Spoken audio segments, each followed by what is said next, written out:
I keep getting comments and DMs asking me if I'm single, dating, other variations of that. And I thought this new year would be a great opportunity to explain how I'm feeling about dating right now in more detail.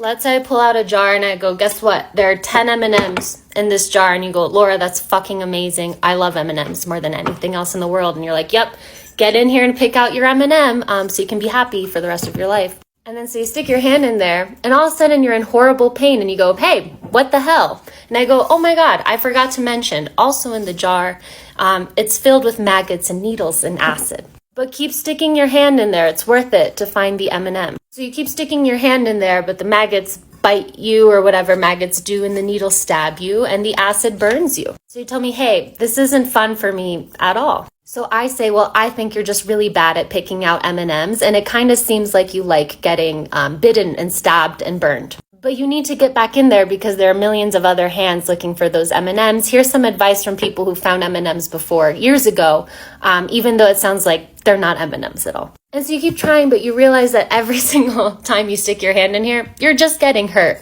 And every time you pull your hand out, it's getting more and more disfigured, and you're starting not to recognize yourself. And there was this one time you thought you found an M&M, but it was a maggot pretending to be an M&M for some time. And you go, hey, I don't want to do this anymore. It doesn't seem worth it for the M&M. And I go, no, you don't understand. You won't be happy and fulfilled until you have an M&M. Also, you're going about it all wrong. You need to try setting good boundaries. But then you realize boundaries are just sticking your hand in the jar and just pulling it out faster than normal so you're not as disfigured and hurt. So then I go, hey, have you tried only picking the ones that give you money and then being mean to them so that they give you more money? And you go, I've been bitten by the maggots and stabbed by the needles and burned by the acid so much to know there is no financial compensation that makes it worth it.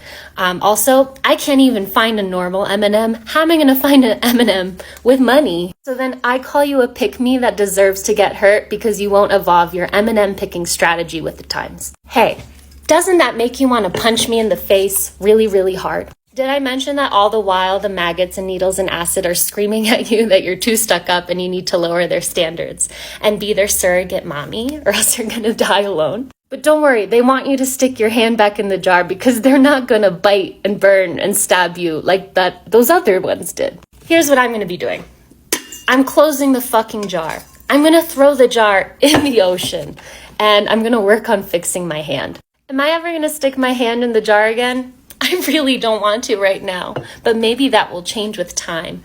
But I think right now I'm tired of being told that I'm not good at picking M&Ms and that my standards are too high just because I want to be with someone who's kind to me and treats me like a human being. My orthodontist once told me that insanity is doing the same thing over and over again and expecting a different result. It is starting to feel like insanity to keep drinking from the Kool-Aid that keeps poisoning me.